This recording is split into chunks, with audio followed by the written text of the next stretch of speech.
So we were talking about we were saying is this recipe is personal, right? To right. people. And sometimes it's too personal. But I mean, I know as a musician, who's written and produced music and put it out into the market, like you're exposing your soul. Yeah. Right. Yeah. But see, but here's the thing, Jared. You got to get over that when you're if you're going to go into business, if you're going to be in sales, it's the same thing. You have to be ready to accept rejection. So let's talk about that. How do you do that? You've had the cold call before. Oh, someone has to take this cookie recipe and walk into somebody somewhere and be like, hey, here's my what? Yeah. Talk to me about the rejection process. It's all a mind trick, right? So there's some that view it one way that helped me early on with that. There's Tom Hopkins is one of the great sales masters, right? So Tom Hopkins wrote, is it How to Master the Art of Selling? And that was one of the early ones I read. And here's what he talked about. He said, look, every industry, there's a sales ratio. So if I'm going to close X percentage of the opportunities that I find, that means, so let's just say, hypothetically, you're in some industry where you're only going to close 10%, which is really low. But let's just say it's something and it's 10% of whatever it is that you're selling. Well, how many sales do you need to make in a month and all of that? But then stop and say 10% means that's only 1 out of 10. That means I got to have 10 opportunities before I even get the first sale. If I need to make 5 sales, I need to have 50 opportunities in the pipeline. Well, how much is your average sale cost? Divide the average sales cost by the number of opportunities. Mm-hmm. And it's a way to trick your mind to say, I'm going to pay myself for every no. Because I know if I'm at 10%, and I'm going to pay myself 1/10 of whatever that sales volume is I know I'm getting no's. I'm going to have 9 no's to get to 1 yes. That's okay. Because guess what? If I don't get to that 10, I'm not going to have that sale. So I'm going to pay myself a little bit for every no. That's one way. It's just tricking your mind up. So let's go back, because I think you had an issue. You froze on me. So let's go back.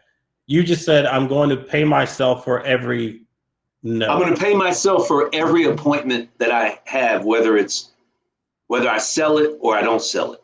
So if I have 10 appointments I need to make a sale, and say the sale is worth, to make it simple math, $100 per sale. And I know I've got to make 10 sales to sell that $100 item. What I'm going to do is I'm going to pay myself in my mind. Each sales call is now worth $10 because I've got 10 sales times $10 per appointment. 10 sales calls, $10 per sales call is going to get me to my $100. Right. So you can trick your mind into saying, hey, I'm going to pay myself for every no. That's one strategy, right? Some of it is just thug it out. You gotta have a little bit of thug in you, man. If you're going to be a business owner, an entrepreneur, if you're going to run sales, you have to be a little bit gangster. Right. If you're going to be good at it, you have to tell yourself, I don't care if people are like baseball, Hall of Fame players. If they get 10 at bats, they're getting 3 hits out of 10. That means they're out 2/3 of the time. They fail 2 out of every 3 times to be great, and they're great. Right. So you have to realize failure is just a natural part of the game, and you got to be a little gangster. You got to be a little tough. You have to thug it out. You have to be ready to kind of deal with all that stuff.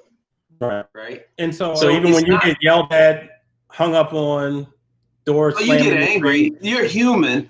You listen. What you need to do is be able to schedule breaks. Say, I'm going to thug out X number within this period of time, calls, emails, whatever it is I'm doing.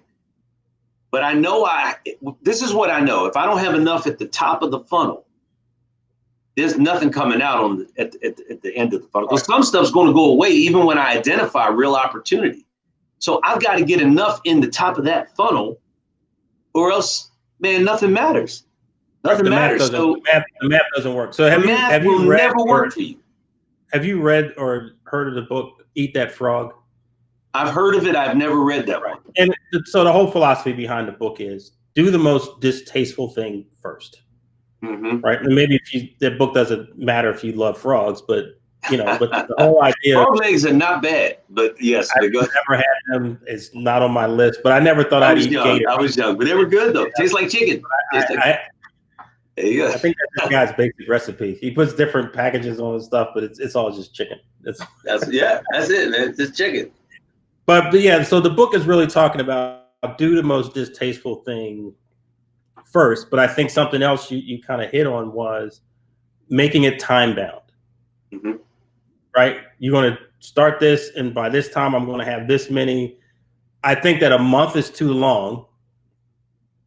A week might be about right, but doing it by the day. These are the things I'm going to do today. Because if you have a goal for the week and you can break it down by that, you know what you have to do in that day to get beyond that. So that's that piece of it. The other thing I think is important is being able to have different versions of your story, different versions of your value proposition. And maybe you get some of that, some of that core content, we'll call it, or material that you can use from the feedback from all the people you gave free cookies to. Right? What are they saying about the cookie? What do you think about the cookie? What comes to mind? Like if you think about what was it? What was the candy bar? Is the peppermint patty or something like that? They have all this imagery around it. And when I eat a York peppermint patty, I feel the cool sensation of the those are pretty good. Right. But the content is out there, and if you can't develop it, other people can help you do that, right? I think that we live in an age now where for not a lot of money, you can get access to some really high-level skills, whether it's you need a graphic artist because you need a logo, or even if you need some copy, you need a website, you need, so up to an attorney. Freelance.com, there's a lot of different places you can go and on the cheap manage to get through some things. To your point, like you don't have to be expert in everything, which I think also becomes an impediment to people. They want to be the whole show, right? And I'm just as bad at that, but I've also learned where to outsource to get some. It's not my forte. I'm not an expert, because that becomes the thing that oftentimes stops people, right? So if there's something, by the way, that kind of accentuates the earlier point that I was trying to make around lean into what you are good at. Don't worry about trying to build up those areas that are uncomfortable. I mean, don't get me wrong. I should take that part away. Don't try to worry about the stuff you're not an expert at, the things that you weren't good at. Lean into where you're great and go augment whatever it is that you bring with other skills, because there are people out there who are great at those things. Right. Have I ever shared the Swiss cheese analogy with you? Don't remember. Too many brain cells ago. Yeah. Right. So to me, my view is that we are all Swiss cheese. Right. So if you can imagine a slice of Swiss cheese, the one thing that identifies it is not the yellow part, it's the holes. And so a slice of Swiss cheese can have holes of varying sizes. So to me, when we look at ourselves as individuals, we have some substance, right? There's something there with some flavor to it, right? The holes aside, those holes are where sometimes the best of our capabilities, and the things that we could do kind of leak out of those holes. Like I know that there are holes in my personality. There are things that I wish I was better at. Sometimes I wish I didn't have this short fuse that I have on some issues. That's the Taurus thing, brother. By the way, happy belated. Right on. With Taurus. That's the Taurus thing. There's nothing you can do about that. Yeah. Well, I know other people with other issues too, right? But my point is, and so I think over a lifetime, we do spend some time trying to close those holes, right? Just how can I be a better person, right? And through observation and whatever, we can figure some things out. But I don't think that we'll ever completely close those holes, which to me, and you're a leader of people as well, that is the beauty of teams, right? So I got my slice with its holes, you have yours, but if I turn the one just a certain way, and then I add another one and turn it just a certain way. And when you hold it up and look at it, you don't see any of the holes, because what I don't do well, you do well. This is your strength. And I think that if you're really going to build solid teams, then that's what you have to do, is kind of place things in people where you're covering your exposures. I found that to work extremely well. But even the person trying to sell this cookie, you need a team. You need people to help you. They may not be part of your thing full time. That's the wonderful thing about, again, being able to get part-time help to go after some of the things. All right, so we'll wrap it up on this. So one of the other pieces that I know helps you in your career, you kind of alluded to this in your conversations with your father, what you described as the gift of gab, is you are a master communicator. Thank you, sir. And I believe that if you are going to have high-level sustained success, being a master communicator is never going to hurt you. And when I say master communicator, what I mean is, let's start with body language, right? Like, one of the things I know about you is, what are you, 6'1", 6'2"? I don't know. Not even, brother. But that may lead to the point. I'm 5'10". I'm 5'10" and a half on a good day. See? So then I must be 5'8", because I'm 5'10", but I always, but this is important then. I always perceive you as 2 inches taller than me. I love it. And if only my wife would, it would be a wonderful. No, I'm just kidding. That might get edited out. That's funny, man. But, you got to go with the joke, man. When the joke is there, you got to seize the moment, brother. I'm all on it. But here's the thing I noticed about you right away is your posture. Oh, right. Like, if you're saying you're now it's pressure. Now I have pressure, man. I gotta, if you're saying you're 5'10", which I'm like, I don't know if I'm believing that. I've known you a long time. Unless you're in your old age, you're shrinking. That too, man. Bone density, man. You walk into every room at 6'2". Oh, you the man. You the man. That's why we're boys, man. Yeah. We've been on this thing for a minute. I don't have any reason to pump you up. I'm telling you what the perception is. I appreciate that.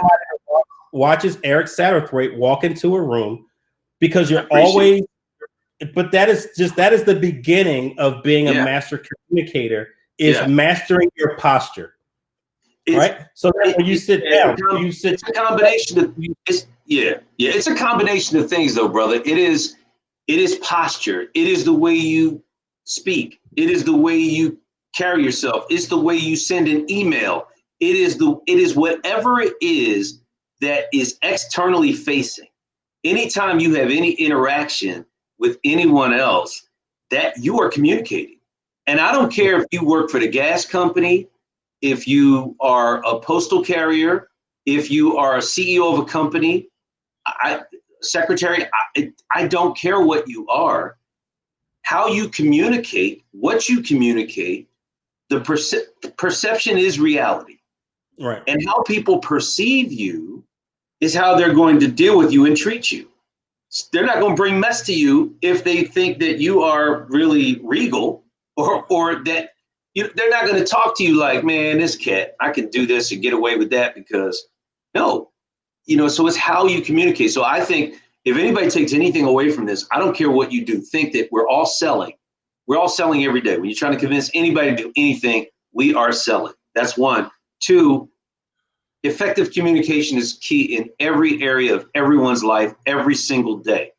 And that is verbal, that is written, that is nonverbal. I'm sitting here like this, listening to you. I'm sending you a message, right?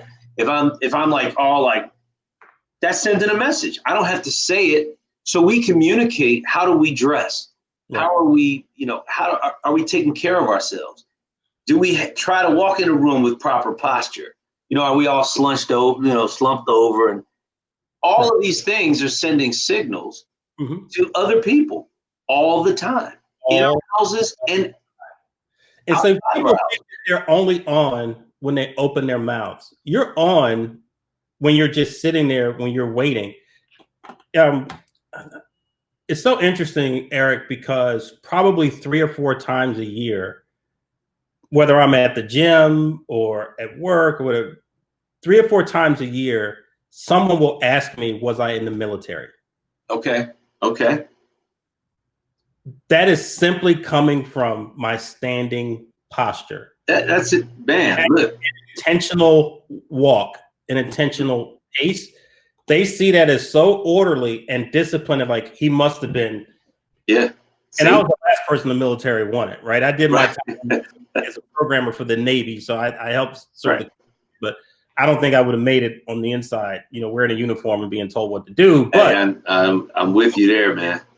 it has happened so many times that people like, what branch did you serve in? Like, Yeah. Yeah, man. Yeah.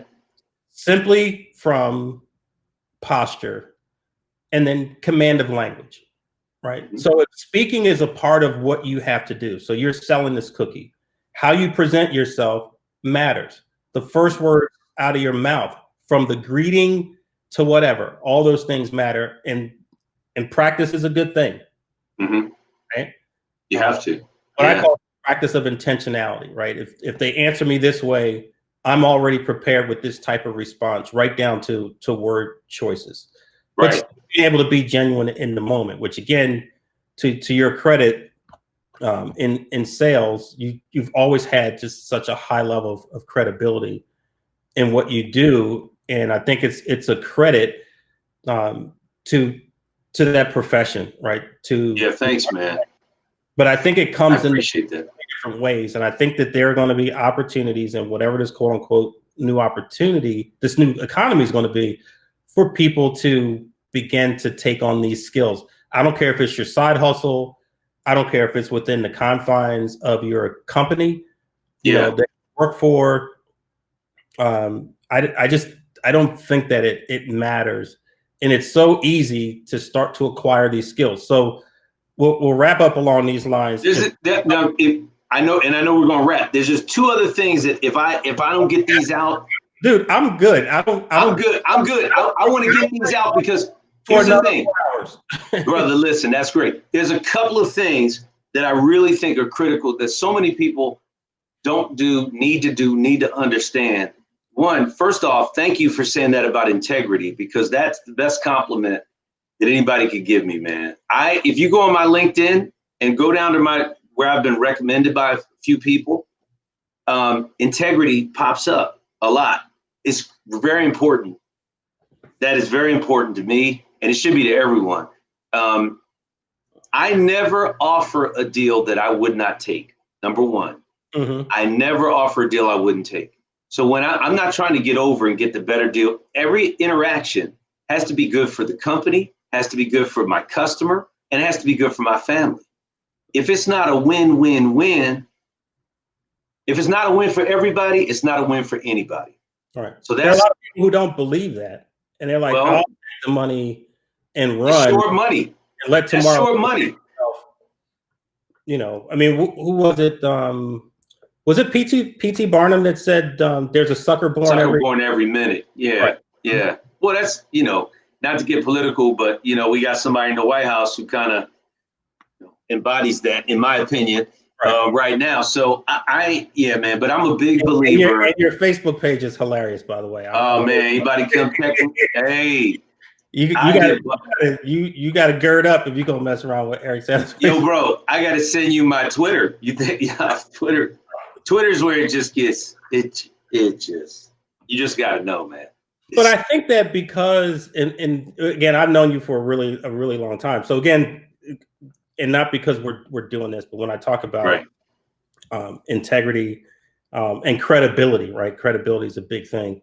That is having the opportunity to observe you, and let's keep it 100.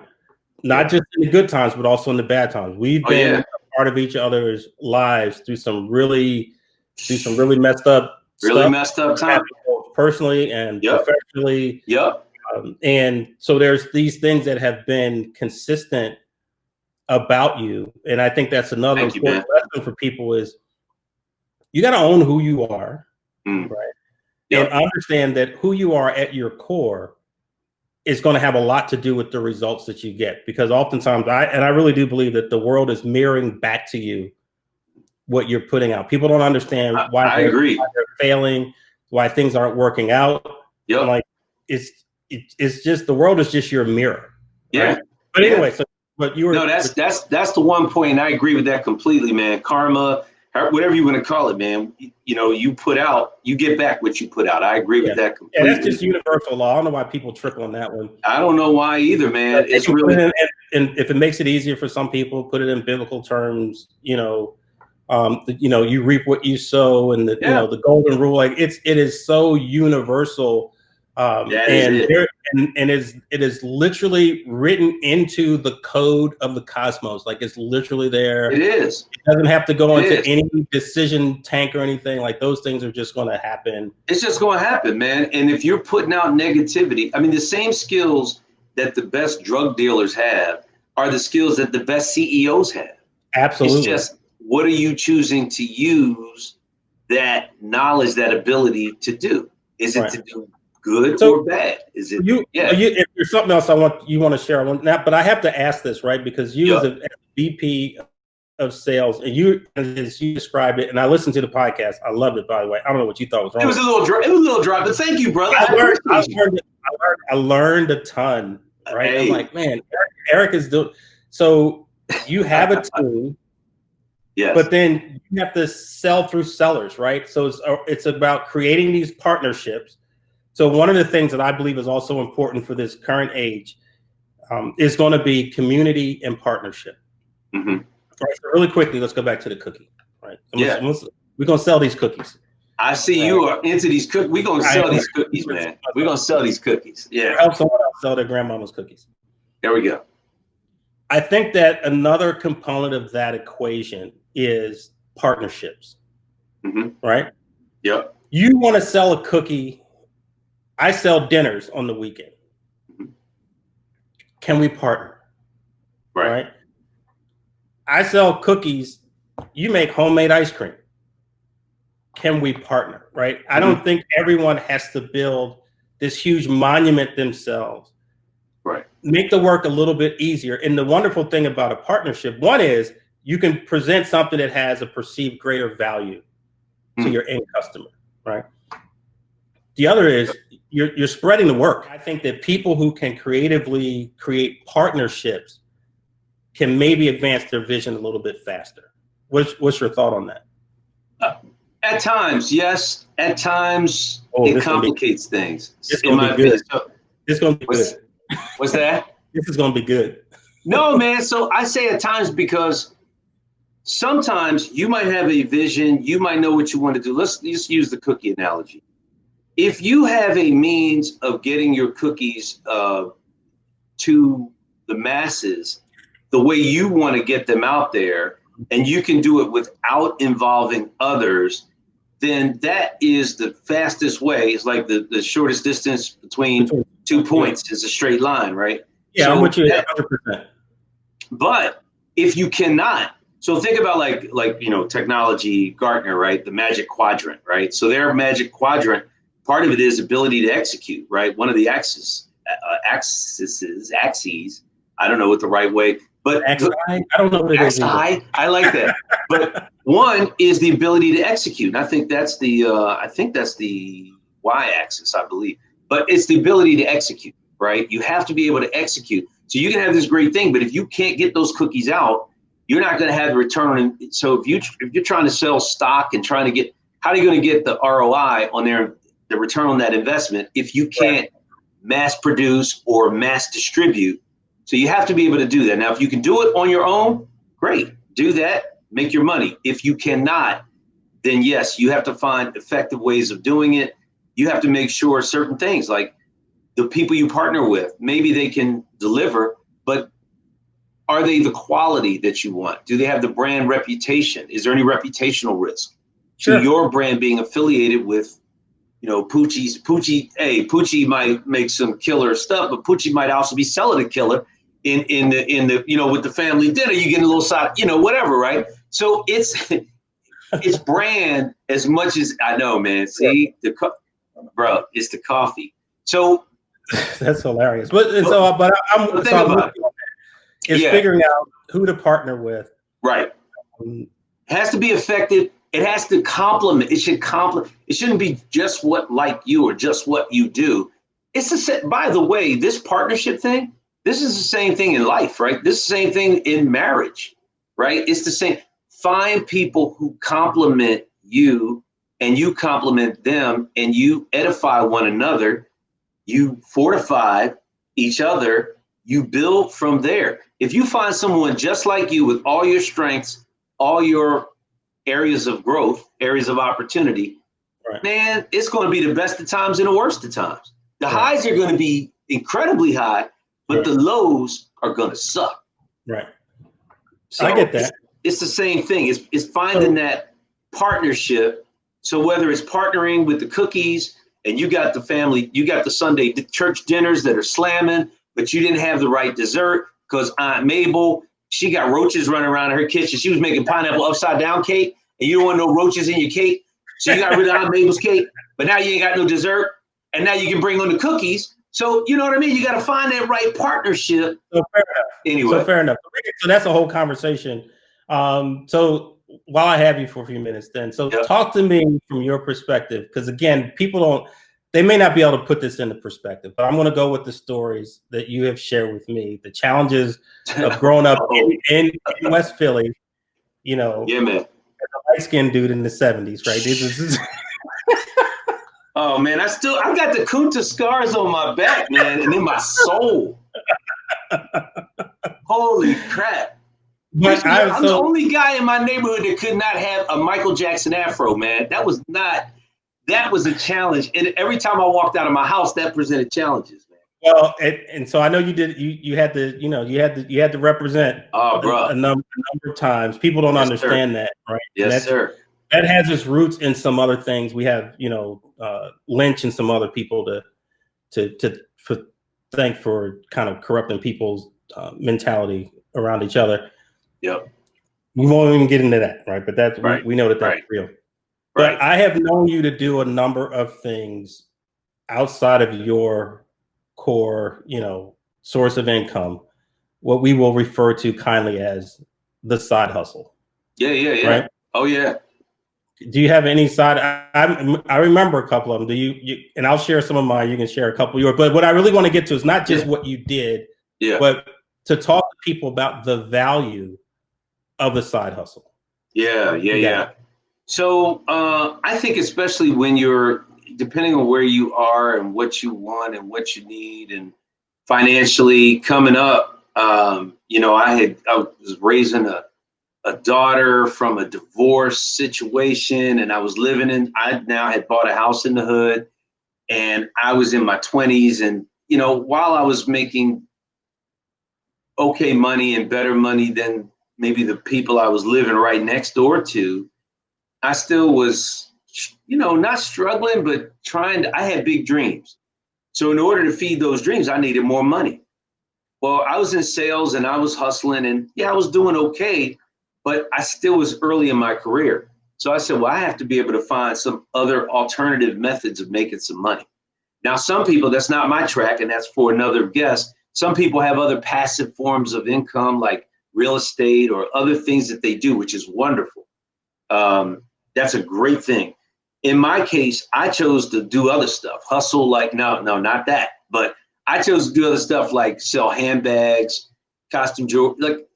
Listen, man, I've done a lot of things. I know about that. So I'm glad you brought that up. Yep. Where did that idea come from that I'm going to sell handbags and jewelry? And if I remember correctly, you were going up to the fashion district in New York, buying stuff on the cheap and coming back. And so let's talk about the genesis of the idea, one. Yep. Then let's talk about the courage to actually execute on that, because a lot of people have ideas that never get off paper or outside their head. Right. Go for it. So the thing is, man, nothing ventured, nothing gained, right? It's like I have on a wall here, it's not beautiful. I turned around to show. I just have a handwritten note. If you do not go after what you want, you'll never get it, right? Mm-hmm. So in the second one, if you do not ask, the answer will always be no, right? That. If you don't ask, the answer is always no. So, and to follow that up is like, don't say no to yourself. Make them tell you no. Make them tell you no. Make them reject you. Don't say no to yourself. we beat ourselves down. 10 years old, man, 10-year-old kids are the best because they have the whole world in front of them. They think big, they dream big.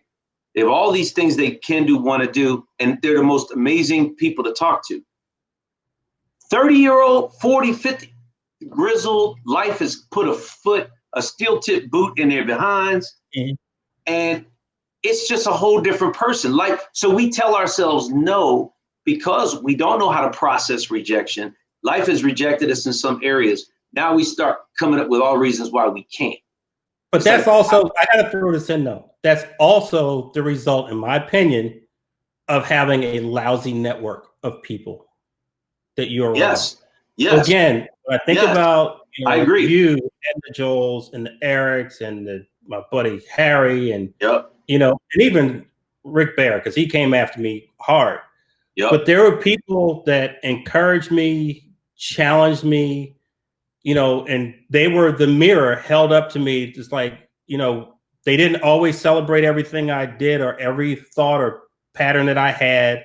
Right. But you have to have people around you who will reinforce and challenge you. Dude, honestly, with this podcast, it was something in my head. I purposely put it out publicly that I was going to do it. Because for me, it instills a different level of accountability to the thing. That's right. You don't just say it. I went out publicly, and anyone, whoever sees my page, well, whatever happened to that thing that you said? And so that's enough. Right. The avoidance of shame for me is oftentimes enough, or what I call that's my own. That's kind of what I call external accountability, because I don't believe that we always have in us on our own. Right. To get it done. That level of accountability and discipline because of the things that we can talk ourselves out of. So I can go back to those conversations, those dinners that we've had, that I walk away just with a greater sense of what's possible. Same, but it's man. because of my network that would not stomp out my dream. Yes, same, brother, same, exact same. Right. And I agree. It's like one of the baseball dads. My son grew up playing baseball. One of the and what's weird, it's kind of interesting, right? Because you know how it is now, man. It's a contrast for you growing up and raising your kids in the environments that you've been able to raise them. Same with me. It's very different than, let's say, a lot of the places that you lived or I lived growing up.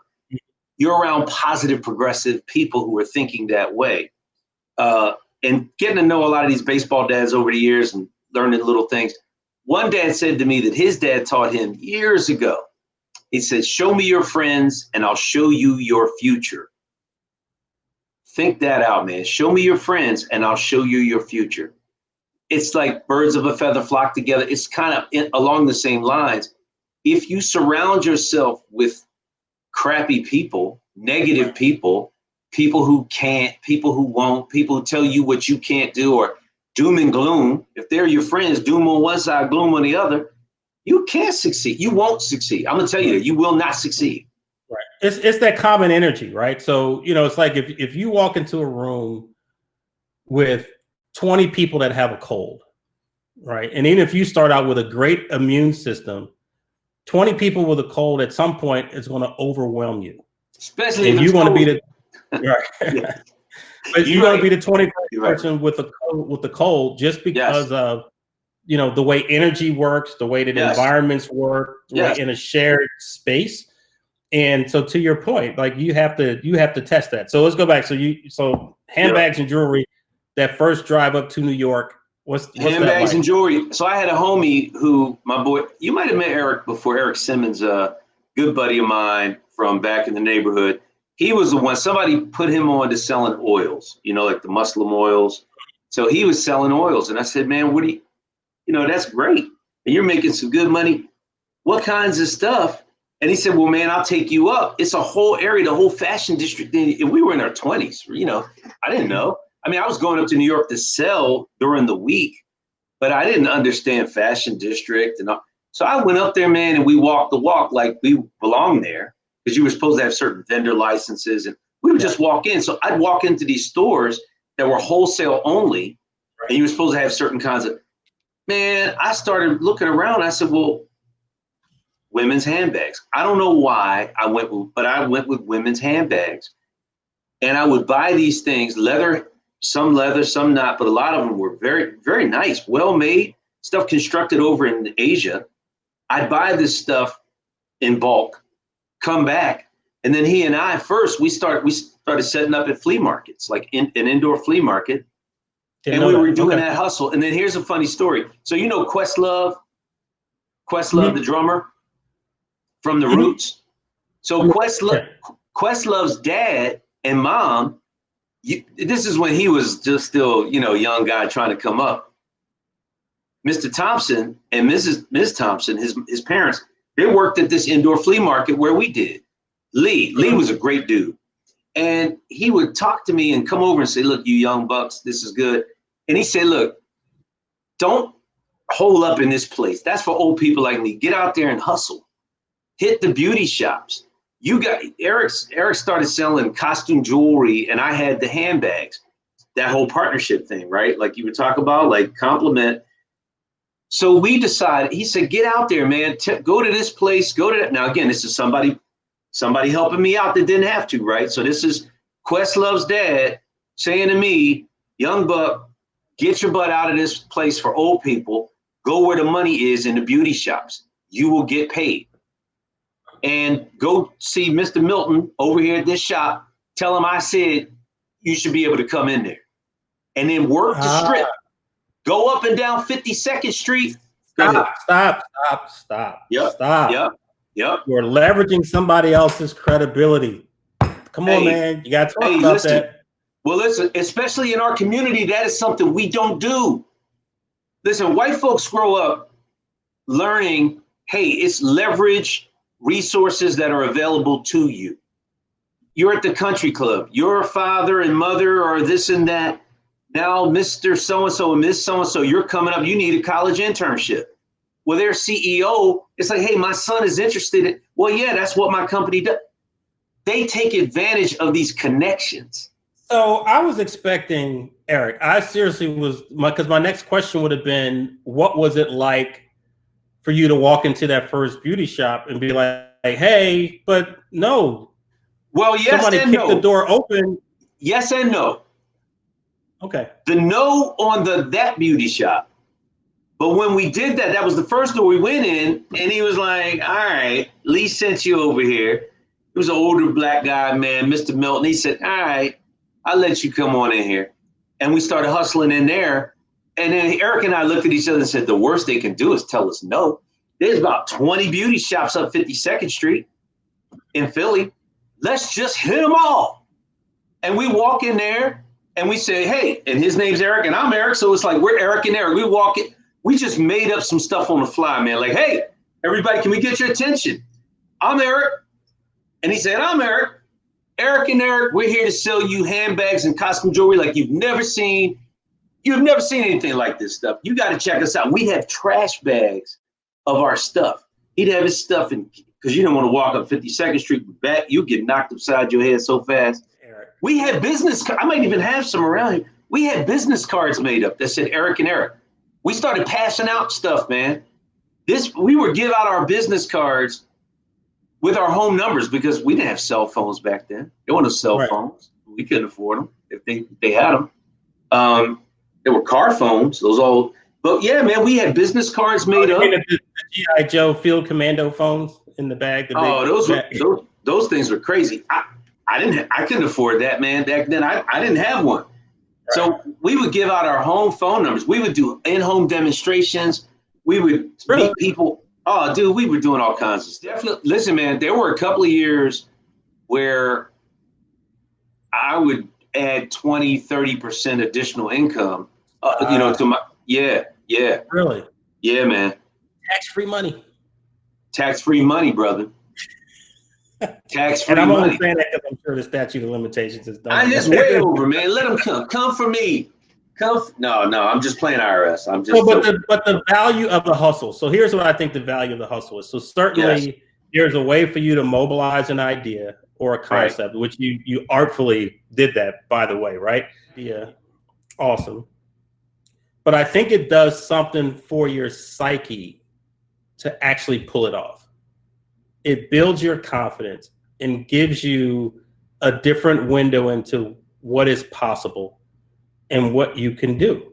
Yes. And I think that is the intangible piece that people don't understand, right? It's like you throw yourself out there, and sometimes you take your lumps, sometimes you have some successes. Oh yeah. But it says, hey, I can do this. Right? Yep. Because the other thing that you have that other people don't is you're one of the few people that I know that even in your profession, if it ain't working out, you're out. I'm gone. You've never allowed yourself to be held victim by a job or a paycheck. Yes. Forget that. Where'd that come from? Well, I love the way you, I think you I hope you should go get this. What's the right word? Copyrighted. I don't know if it's not a patent, so it would have to be a copyright. You're live free. Live free. Live free is it, man. You have to live free. I've always lived freely. You could drop me off in Japan with no money, naked, and see what's going to happen, and come back and see me in 6 months. Man, if I'm not going to have my own hookup, you go, what? Right? So you have to believe in you. You have to believe that you are going to make it happen. So I don't need a job. A job is a means to an end, right? It is to get money, but I bring skills. I bring things that you're going to take advantage of. We all have those skills. Right. So if we understand our value, you have to understand your own value, what you bring to the table. When you get that, you know your value, you know what they're going to get. Now, it's easier when you're in sales because you go, look, I've sold millions here, millions there. I can take this show on the road any number of places. One monkey don't stop no show. So if you're trying to come down on me with some unfair comp policy or whatever it is, I don't like the high commodity cologne. But you've seen those too, right? Oh yeah. The downside, if there is one, of you being you and being that rainmaker and making the sale that no one thought could be made has forced some companies to restructure their comp structure. Yes. Yes. Right. Yes. You've been on the not so good side of that. I've been on the Department of Labor wage and hour coming after you because you're trying to get over and not pay me because you didn't think I was going to sell as much as I sold. Yes. Right. Yes.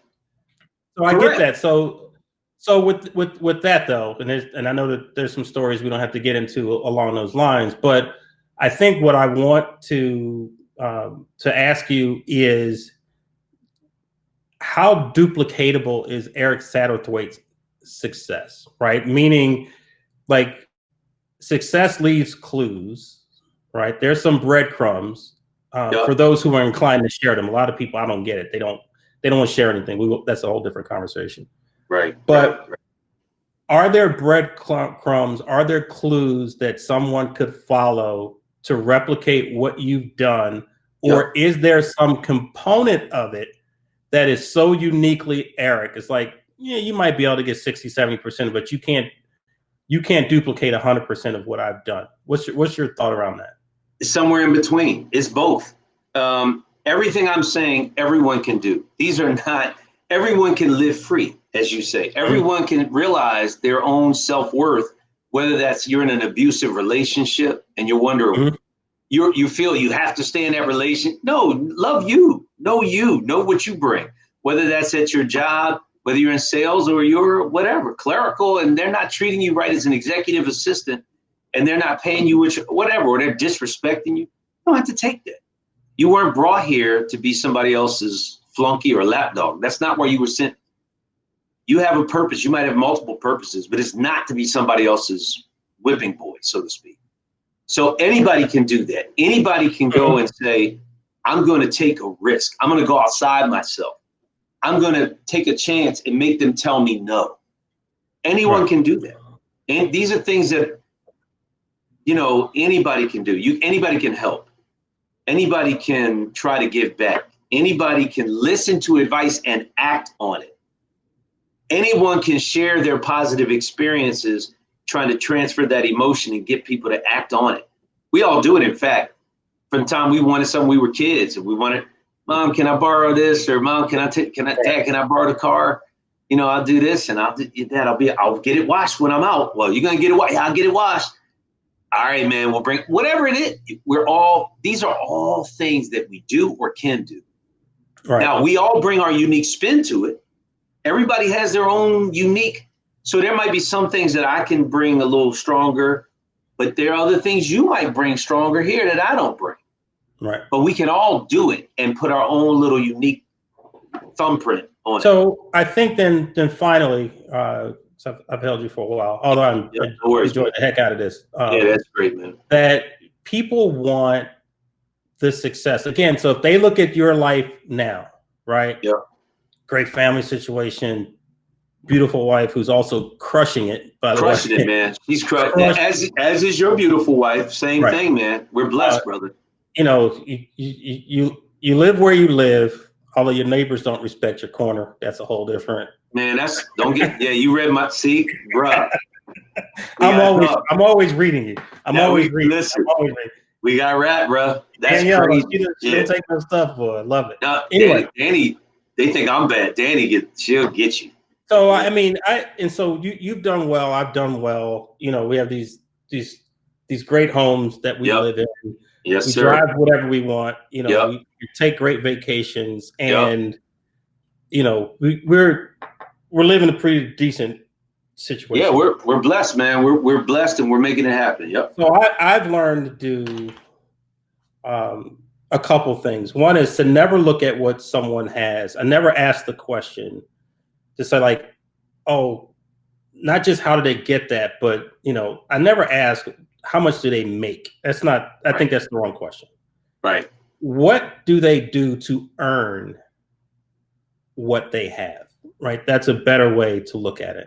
Yeah. What value are they providing that lends to these types of rewards or choices? Right. Because that's really what we truly earned are choices. Yes. Right? Yes. But I think that people look at, let's say, the near finished product, and they want those things, but what they don't understand is you don't get the triumph without the tragedy. Yes. You don't get the successes without the failures. That's right. Right. That's right.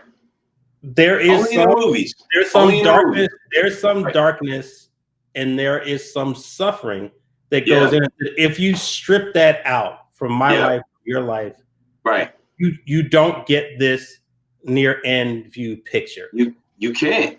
And I've had people that will come to me, and they're really kind of asking me for like, what's the easy fix? Well, I don't know that they're an easy fix. I know about consistency. I know about doing it while everybody else is asleep, right? Yep. What are you reading? What are you listening to? How are you challenging yourself? What are the conversations you're having with yourself? Are you allowing your upward trajectory to separate you from the people who can no longer help you? Like, it's just a whole long list of things. Go ahead. This is, I said there were two things. I mentioned the one. You are now tapping into the second.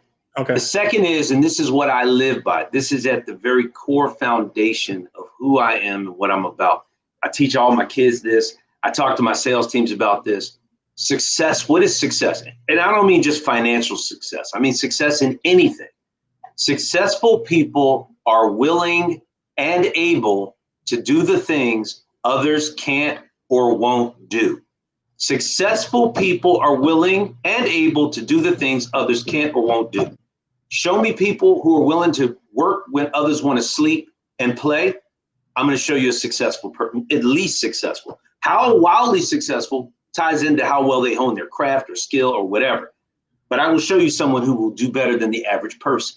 Right. Show me someone who is willing to perfect or to attempt to better themselves, perfect themselves, trying to get better every day, good to great, trying to become greater each day, versus somebody who's just focused on being great now. It's all about the facade of looking good, but I'm not really doing anything to build myself up. So it's that be willing and able to do the things others can't or won't do. Right. Do that, you will be successful. You will be successful. There is such a huge world of opportunity if you can get yourself to go one step beyond the place where other people quit. Yes. Yes. Right. No There doubt. are untold fortunes, untold opportunities. There's a line that I don't know where that quitting line is for some, but if you can get yourself to go one step beyond it, I can't take this no more. Yes. I'm not dealing with this no more. Like I was fortunate enough that, when I went back to school, I did 2 degrees in 2 years. Right. Which is, you were thugging it out. I remember that. yeah, they called it, my mentors called it the kamikaze path. So you're on the kamikaze path because you're doing all, but people look at that, it's like, oh, I can do it. And I've had people to attempt to do it, and because in 6 months they weren't halfway to their first degree, they quit.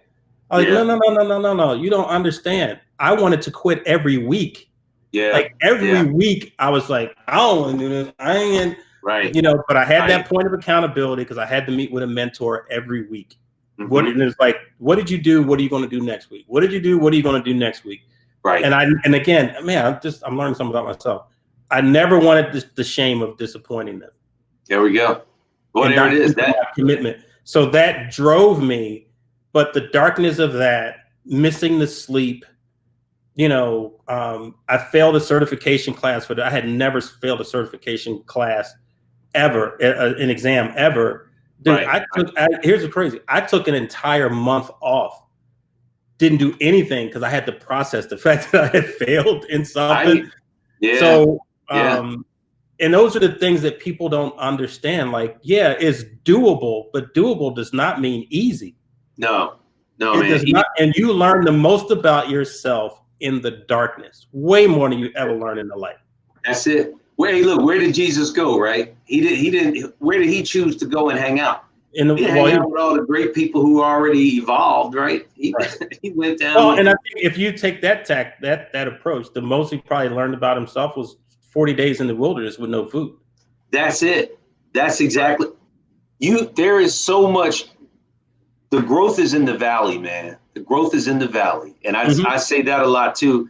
I have learned more about myself and others in those periods where I'm in the valley than when I'm on the mountaintop. The mountaintop feels good. You don't learn a damn thing on the mountaintop. Right. Other than, boy, that's a beautiful view. I like stay. You like stay. I want to stay here. You know that, but you don't learn anything. Right. You learn in the valley.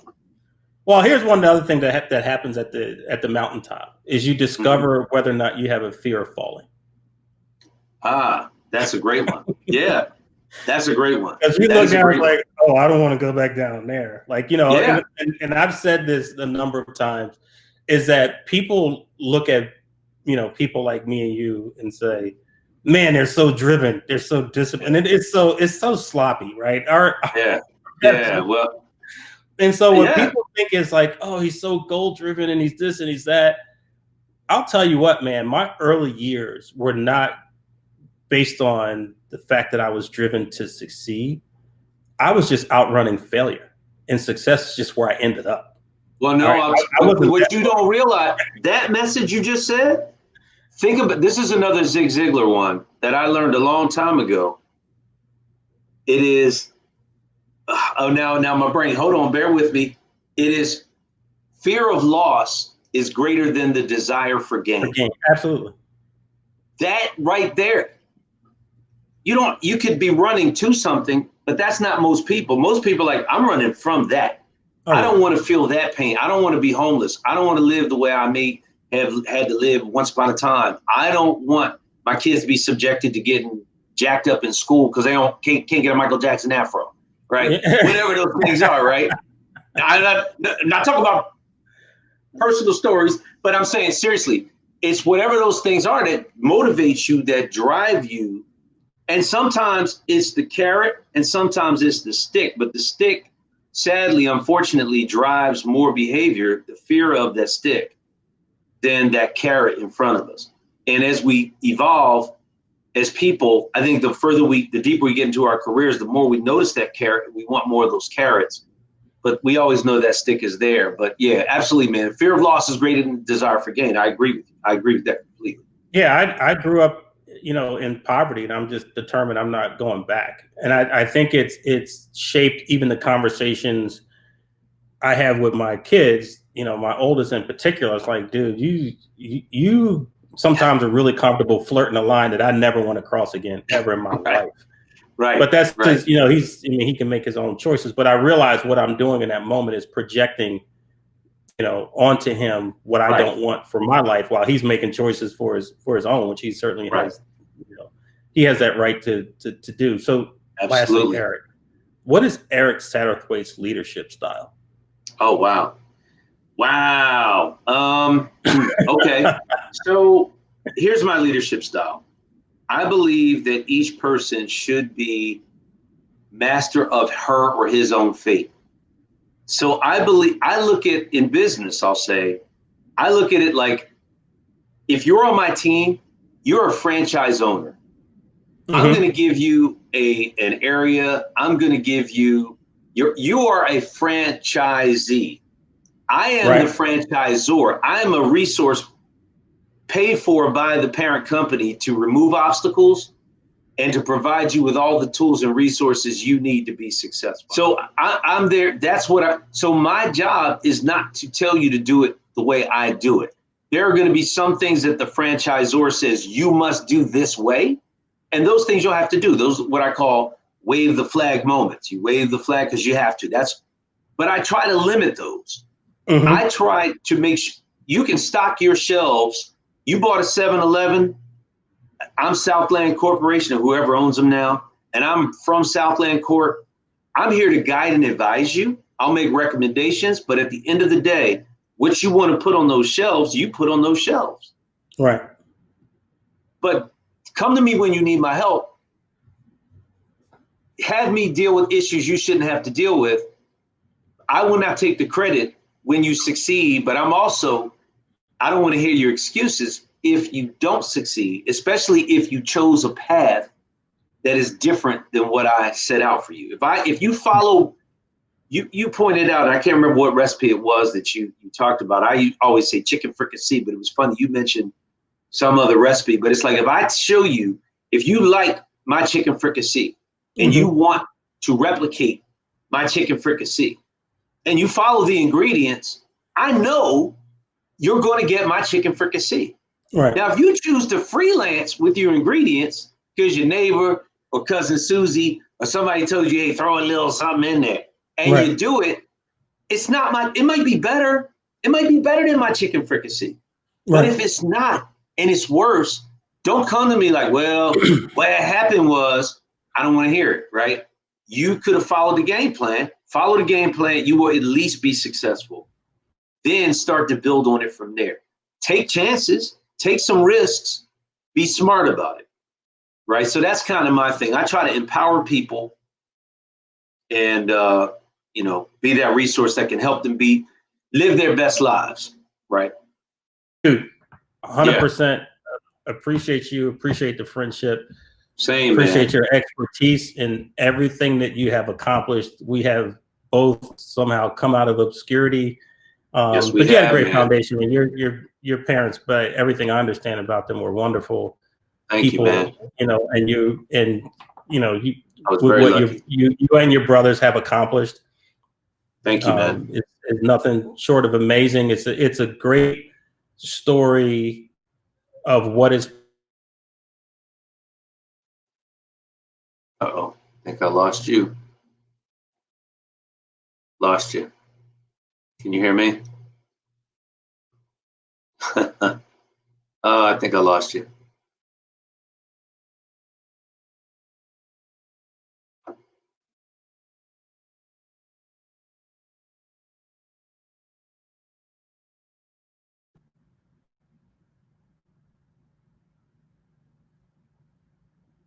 So what'd you do?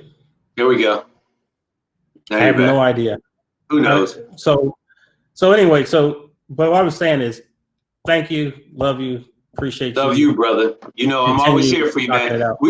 I miss us being able to hang out more often, but we got to stay in touch, man. Let's keep in touch more frequently. And this was therapeutic, man. So, and listen, anybody who wants, me, man, I'm down on helping whoever, whenever, however. So if anybody ever hears anything and they think they can gain anything from whatever I'm saying, man, I'm happy to connect. All right. Do your thing, man. Enjoy the rest of your day. All right, And brother. You too, man. I'll be Enjoy the in touch. weekend. My All love right. to the family. All right, man. Be Peace. well. Peace.